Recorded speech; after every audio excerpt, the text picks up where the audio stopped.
Bagaimana pemahaman masyarakat Indonesia tentang hakikat pendidikan kewarganegaraan? A few moments later. Sebelum kita melangkah jauh untuk membahas materi, izinkan saya memperkenalkan diri.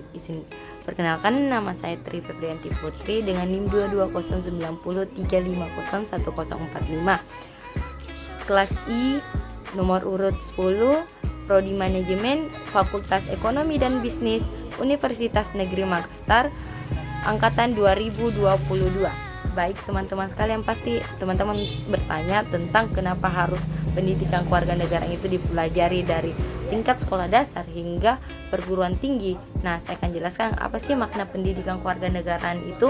Nah, pendidikan kewarganegaraan itu merupakan gagasan pendidikan yang membentuk generasi muda untuk memiliki karakter dan budi pekerti baik, yang mengingat Indonesia merupakan negara hukum, yang dimana negara hukum itu kita dipondasikan dengan hukum yang ada.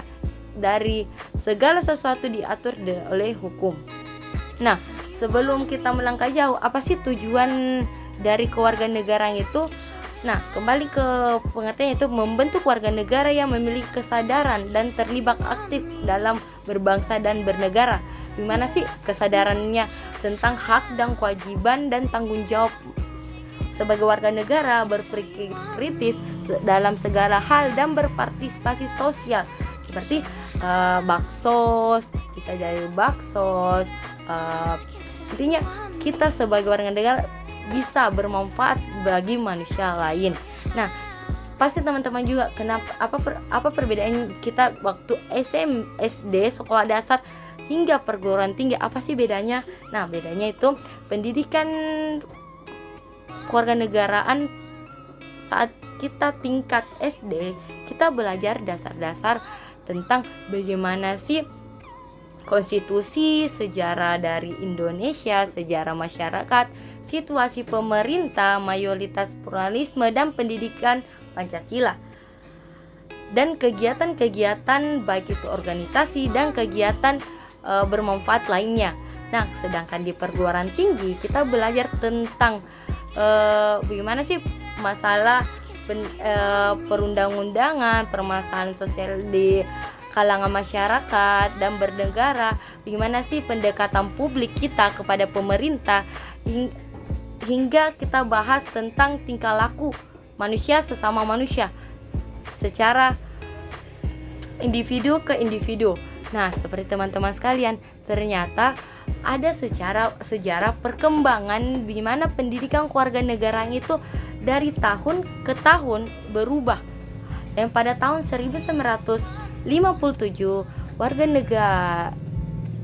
pendidikan warga negara menjadi kewarganegaraan. Nah, pada tahun 1961 berganti lagi menjadi sipil sebagai pengganti kewarganegaraan. Nah, pada tahun 1968 berganti lagi pada pendidikan kewarganegaraan. Nah, pada tahun 1975 sampai dengan 1984 kembali ke PMM atau kita kenal yaitu Pendidikan Moral Pancasila. Pada tahun 1994 Pendidikan Pancasila dan Kewarganegaraan atau disingkat dengan PPKN. Nah, pada tahun 2004 kewarganegaraan. Kembali lagi ke kewarganegaraan. Pada tahun 2006 berubah lagi menjadi PKN atau Pendidikan Kewarganegaraan. Pada tahun 2013 menjadi Pendidikan Pancasila dan Kewarganegaraan atau disingkat dengan PPKN. Nah, banyak kasus yang terkait dengan pendidikan kewarganegaraan. Tingkah laku kita masih banyak adik-adik kita atau teman-teman kita yang tidak tahu apa itu makna pendidikan Pancasila yang dalam kehidupan sehari-harinya dia masih melanggar atau kurang sopan kepada orang tua jika menginginkan sesuatu, melakukan kekerasan kepada orang tuanya hingga membunuh merupakan perbuatan keji kita sebagai warga negara, karena kita melakukan kekerasan kepada orang tua kita. Yang kedua, mirisnya pendidikan kita. Karena mirisnya pendidikan kita, yang seperti teman-teman ketahui, pendidikan merupakan kekayaan yang tidak ada, yang memiliki harga yang paling mahal, karena tidak memiliki harga jual, tapi akan dikenang sepanjang masa dan akan menjadi pahala jariah untuk kita jika kita mengamalkannya. Nah, yang banyak kasus juga tentang tingginya kasus perundungan di tingkat sekolah. Padahal kita belajar pendidikan kewarganegaraan. Nah, nanti di akhir video saya akan menampilkan kasus-kasus apa yang terjadi pada tahun 2023. Cukup sekian. Mohon maaf jika ada kurang kata atau salah tingkah saya. Saya tutup dengan wallahu yahdil khairi wal amanah. Assalamualaikum warahmatullahi wabarakatuh.